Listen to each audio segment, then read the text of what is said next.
नमस्कार साथियों, कैसे हैं आप लोग। आशा करता हूं सब लोग बहुत अच्छे होंगे। नंबर हमारा ये आ गया है पोस्ट नंबर 7। पोस्ट नंबर 7 है ये, ठीक है। पोस्ट नंबर 7 में कौन सी पोस्ट है? Pointsman B. Pointsman B post है ये। सबसे पहले ये असिस्टेंट पॉइंट्समैन हुआ करती थी, लेकिन इसका नाम बदलकर पॉइंट्समैन बी किया गया है। तो ये पॉइंट्समैन बी कौन से डिपार्टमेंट के अंदर आती है? तो डिपार्टमेंट है ट्रैफिक और सब डिपार्टमेंट भी है ट्रैफिक। मेडिकल स्टैंडर्ड इसमें होता है A2। A2 means without glass. आपके अगर आपको चश्मा लगा है तो आपको पॉइंट्समैन पोस्ट नहीं मिलेगी, एक बात हमेशा याद रखना है। और इसमें 6/9 और 6/9 दोनों आंखें 6/9 होनी चाहिए, तभी आपको ये जॉब मिल सकती है। अगर आपको चश्मा लगा है तो आपको ये जॉब नहीं मिलेगी। ठीक है, देख लेते हैं इसके सबसे पहले तो इसके काम क्या होते हैं, क्योंकि हर एक जो ग्रुप डी का बच्चा है वो सबसे पहले यही देखता है कि काम हल्का है या भारी है। तो जो बच्चे ये वीडियोस, मेरे सारे वीडियोस जितने भी मैं बनाऊंगा सारे वीडियो देख लेगा, तो उसको अपने आप अंदाजा हो जाएगा कि मुझे कौन सी पोस्ट प्रेफरेंस सही लगेगी। तो इसमें पहले नंबर पे सबसे पहले होता है सिग्नल एक्सचेंज करना।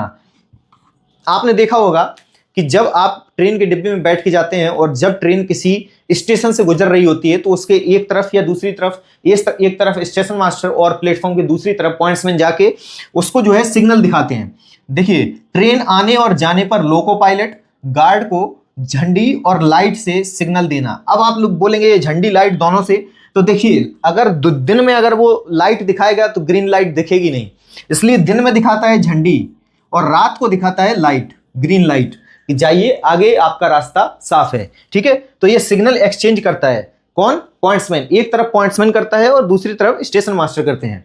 दूसरा है पॉइंट को चेंज करना। जैसे ट्रेन की पटरी बदलनी हो, जैसे ये ट्रेन जो है, पहले ये है मेन ट्रैक और ये है हमारा लूप लाइन। तो जैसे ये ट्रैक है, लंबा है, अब ये ट्रैक जो है यहां पर जाके ऐसे शिफ्ट हो जाता है ऐसे, ठीक है। ये यहां पर जाके अलग है अभी। तो अभी इस ट्रेन को जैसे अगर इस पटरी पे लेना है, इस वाली पे, तो क्या किया जाएगा कि इसको इसके साथ चिपका दिया जाएगा, तो ये जो जाके सीधी इस पटरी पर चली जाएगी। तो पटरी शिफ्ट करने के लिए मेन चीज है, ट्रैक को शिफ्ट करने के लिए, ट्रैक को शिफ्ट करने के लिए जो पॉइंट होता है उस पॉइंट को ऑपरेट करता है पॉइंट्समैन। इसीलिए इस पोस्ट का नाम ही है पॉइंट्समैन। कि सारे पॉइंट्स पहले क्या था, मैनुअली हुआ करते थे, तो एक ऐसा लीवर रहता था, उस लीवर को ऐसे खींच के वो पॉइंट चेंज हो जाता था, इस शिफ्ट से इधर से उधर शिफ्ट हो जाता था। तो उस प्रकार से पॉइंट को चेंज किया जाता था। तो अब तो खैर इलेक्ट्रिक सारा हो गया है, सब कुछ स्टेशन मास्टर के द्वारा ऑपरेट किया जाता है। तो अभी पॉइंट चेंज करना, तो पॉइंट अभी भी जैसे आप देखेंगे कि कोयला जहां खदान है वहां भी रेलवे ट्रैक है, तो वहां पर जो पॉइंट्स हैं वो बहुत जल्दी खराब हो सकते हैं, इसलिए वहां पर अभी भी मैनुअल पॉइंट्स हैं, कि वहां पर अभी भी इलेक्ट्रिक नहीं किया गया है। पॉइंट चेंज करने में आप समझ गए होंगे कि पॉइंट की ट्रेन की पटरी बदलने के लिए पॉइंट बदलना, ठीक है। तीसरा काम है इसका संटिंग करना। संटिंग मीन्स क्या होता है? डिब्बों को इंजन से जोड़ना और अलग करना, ठीक है। जैसे आपको एग्जाम्पल देता हूं मैं कि अगर कोई ट्रेन यहां से आई, यहां पर उसका इंजन है और यहां से डिब्बे शुरू हो रहे हैं, ठीक है। तो अब इस इंजन को हटा दिया गया क्योंकि ये अपने डेस्टिनेशन पे आ चुकी है। डेस्टिनेशन मीन्स जैसे कोई भी ट्रेन आगरा से चलती है और दिल्ली खत्म होती है, या फिर आगरा से चलती है और हैदराबाद पे खत्म होती है, तो हैदराबाद पे उसका जो इंजन है वो आगे से हटाना और फिर इंजन को दूसरी साइड में फिर लगाना, ताकि फिर से वो रिवर्स होके चल सके। इस प्रकार जो है वो इंजन को बदलना इसका काम है। मीन्स जो कपलिंग होती है ना, जो कपलिंग हटाता है, वो ऐसे एक पिन लगी होती है, ऐसे इधर से एक आता है, एक पिन लगी होती है, वो पिन को हटा के इसको जो हुक होता है और हुक को निकाल देता है, तो जो है इंजन अलग हो जाता है और सारे डिब्बे अलग हो जाते हैं। तो इसको कहते हैं क्या? संटिंग करना, इसको संटिंग बोलते हैं। तो कभी कभी सबसे ज्यादा रिस्की ये काम हो जाता है। आपको पटरी पर उतरना पड़ेगा, इंजन देखिए अलग करना काफी आसान है, लेकिन जब जोड़ना होता है तब थोड़ा सा रिस्की हो जाता है। कभी कभी क्या है, हमारे जो पॉइंट्समैन भाई हैं वो कभी कभी डेंजरस खतरे का शिकार हो जाते हैं। तो इस प्रकार ये जो सारा सिस्टम है संटिंग का वो किया जाता है। मैंने आपको मोटा मोटी बताया है, आई होप आपको समझ में आया होगा कि काम क्या होते हैं। देखिए, चौथा काम उसका ये होता है कि स्टेशन मास्टर के निर्देश जो हैं, स्टेशन मास्टर के जो निर्देश हैं जिनको सूचना बोलते हैं, इंफॉर्मेशन, उसको लोको पायलट और गार्ड तक पहुंचाना, ठीक है। तो अब लोको पायलट और गार्ड तक इसकी सूचना को पहुंचाना होता है। और स्टेशन ऑपरेशन में सहायता करना, ये भी उसका काम है। स्टेशन पर जो भी क्रियाकलाप हो रहे हैं तो उनमें स्टेशन मास्टर की सहायता करना। और छठवां काम ये है कि कभी कभी ऑपरेटिंग गेट पर ड्यूटी लग सकती है। आपको गेट पर ड्यूटी लग सकती है कभी कभी। अगर मान लीजिए कोई भी गेट ऐसा गेट है जो स्टेशन के जस्ट 200 मीटर है या 300 मीटर है, तो फिर वहां पर कभी कभी पॉइंट्समैन की ड्यूटी लगती है उस गेट को खोलने और बंद करने के लिए। ठीक है, तो आई होप आपको ये पॉइंट्समैन का काम तो समझ में आया होगा कि आखिर पॉइंट्समैन का काम होता क्या है। तो मेन काम उसका किस लिए होता है? मेन काम होता है उसका ये पॉइंट चेंज करना। ठीक है, इसलिए इस पोस्ट का नाम भी पॉइंट्समैन है। तो आई होप आप लोगों को ये काम समझ में आए होंगे। अब हम चलते हैं कि ठीक है, हो गया, अब सैलरी कितनी मिलेगी इसमें। ठीक है, तो ये ग्रुप डी की पोस्ट है, लेवल 1 की पोस्ट है रेलवे की, और इसका बेसिक पे है वो 18,000 है। डियरनेस अलाउंस, महंगाई भत्ता इस समय वर्तमान में चल रहा है 60%। जो HRA है, हाउस रेंट अलाउंस, वो वर्तमान में चल रहा है 30%, 20% और 10%। टीए, उसको जितना दिन वो जाएगा उतना मिलेगा। अगर आपको टीए के बारे में डिटेल नॉलेज लेनी है तो मेरा जो पहला वीडियो है मैंने आपको पूरा फुल डिटेल में टीए बताया है, क्या होता है ट्रैवलिंग अलाउंस, कितना मिलेगा। तो वो अगर 12 घंटे की ड्यूटी कहीं करता है 12 घंटे की, तो उसको 625 रुपये पर डे मिलता है। अगर वो कहीं 12 घंटे की ड्यूटी दूसरे स्टेशन पर करने जा रहे हैं तो वहां पर उनको 625 रुपये पर डे मिलता है आज के समय से। और नाइट ड्यूटी अलाउंस भी उनको मिलता है अगर वो नाइट में ड्यूटी करते हैं, और ओवर टाइम करते हैं तो ओटी भी मिलता है। तो कुल मिला के अगर इन चीज़ों को, एक्स्ट्रा अलाउंसेस को हटा दिया जाए, तो जो हमारी बेसिक इन हैंड सैलरी जो बनती है पॉइंट्समैन की, वो 30,000 रुपये महीना जो है वो बनती है। तो आप खुद सोचिए कि एक 10 पास व्यक्ति, हाई स्कूल पास, 10th पास व्यक्ति को 30,000 रुपये प्रति महीना की नौकरी मिल रही है। इसका मतलब है इसीलिए लोग रेलवे की और किसी लिए गवर्नमेंट जॉब्स की तैयारी करते हैं कि डायरेक्ट हाई स्कूल पास व्यक्ति को 30,000 रुपये महीना की नौकरी मिलना काफ़ी बड़ी बात है। तो इसीलिए लोग सरकारी नौकरी के पीछे जो है वो अपना जान लगा देते हैं। अब देखिए शिफ्ट ड्यूटी होती है क्या? शिफ्ट ड्यूटी इसमें होती है, जी हाँ होती है। छोटे स्टेशन पर आपको 12 घंटे करनी पड़ सकती है और बड़े स्टेशन पर आपको 8 घंटे करनी पड़ सकती है। ठीक है, नाइट शिफ्ट रहेगी आपकी तो आपको नाइट ड्यूटी अलाउंस मिलेगा, लेकिन नींद और स्वास्थ्य पर थोड़ा सा असर पड़ता है, क्योंकि जब आप कंटिन्यूअस 1 हफ्ते तक नाइट में ड्यूटी करेंगे तो जाहिर सी बात है कि आपका नाइट जो रात में सोने का शेड्यूल था वो कहीं ना कहीं गड़बड़ हो जाएगा।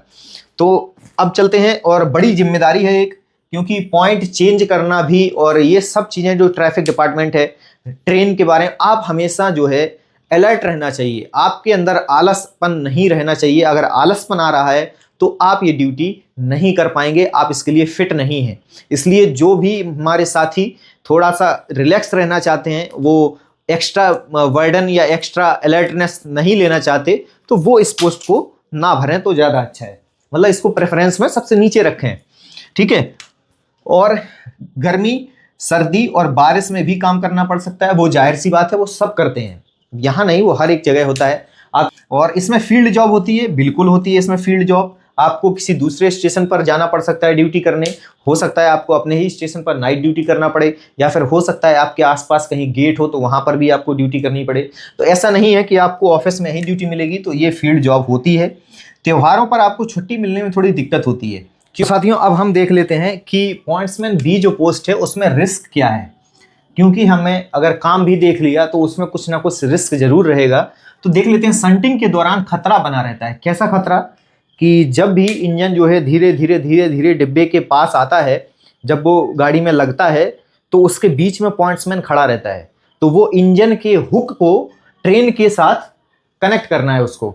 तो कभी कभी दुर्घटनाएं हो जाती हैं, ऐसा नहीं है कि हर समय होती हैं, कभी कभार 1 आध 2 साल 4 साल में 1 आध बार ऐसी दुर्घटना हो जाती है कि कुछ घटित हो जाता है। मीन्स जो व्यक्ति है उसकी शायद मृत्यु भी हो सकती है, क्योंकि वो ऐसे बीच में आ गया, मान लो जल्दी से इंजन आ गया और उसने नहीं कर पाया ऐसा, क्योंकि इसमें बहुत एक्सपर्ट चाहिए लोग, ये बिना एक्सपर्ट वाला जॉब नहीं है। इसमें तो शंटिंग में तो एक्सपर्ट लोग ही शंटिंग करते हैं।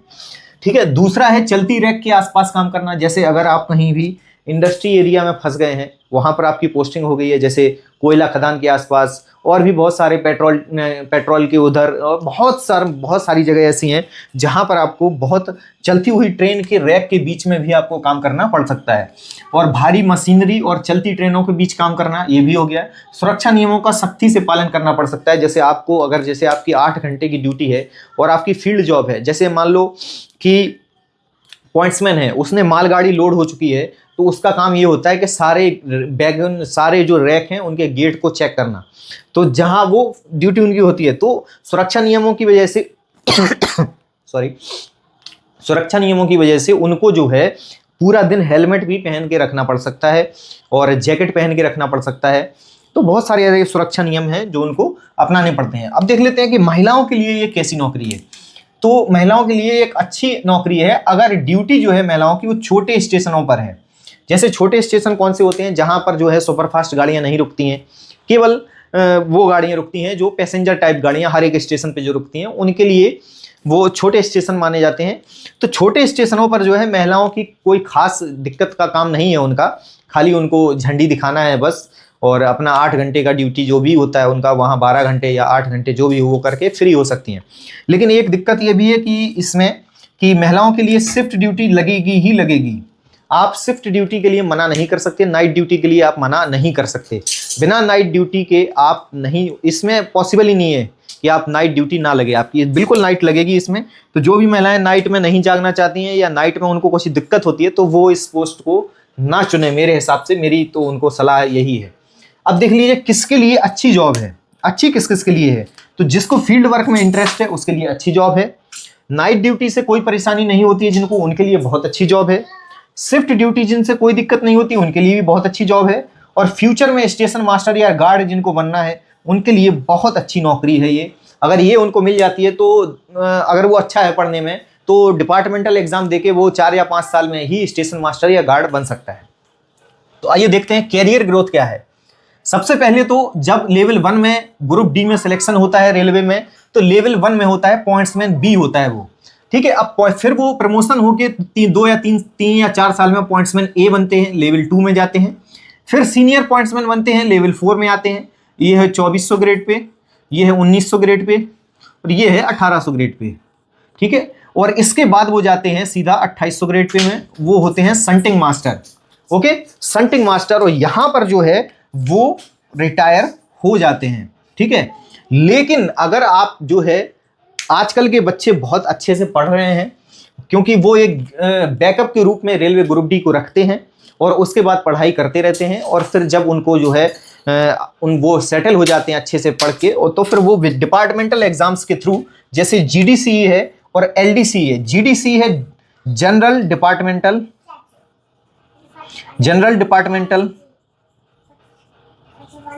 मेंटेन कॉम्पिटिटिव एग्जाम, और ये है लिमिटेड डिपार्टमेंटल।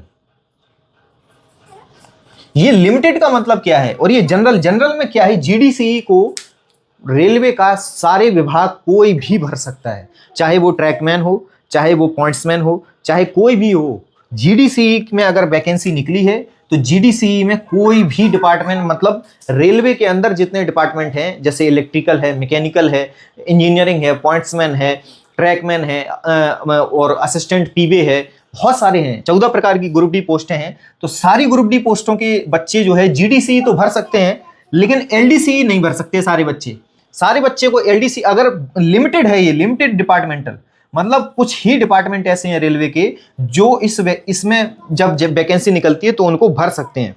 तो उनमें सबसे अच्छा और सबसे बेहतरीन अगर कोई जो है जॉब है तो वो पॉइंट्समैन बी की ही है।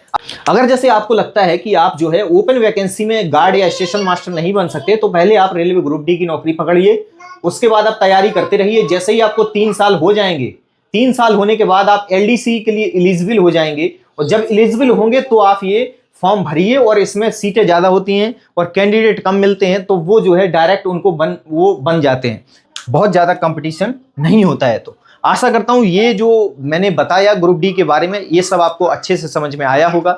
और अगर कुछ छूट रहा हो तो प्लीज़ कमेंट कीजिए, हम उस पर शॉर्ट वीडियो जरूर लाएंगे। और अगर अच्छी लगी वीडियो तो प्लीज़ चैनल को सब्सक्राइब जरूर करें, वीडियो को लाइक और शेयर करें। धन्यवाद।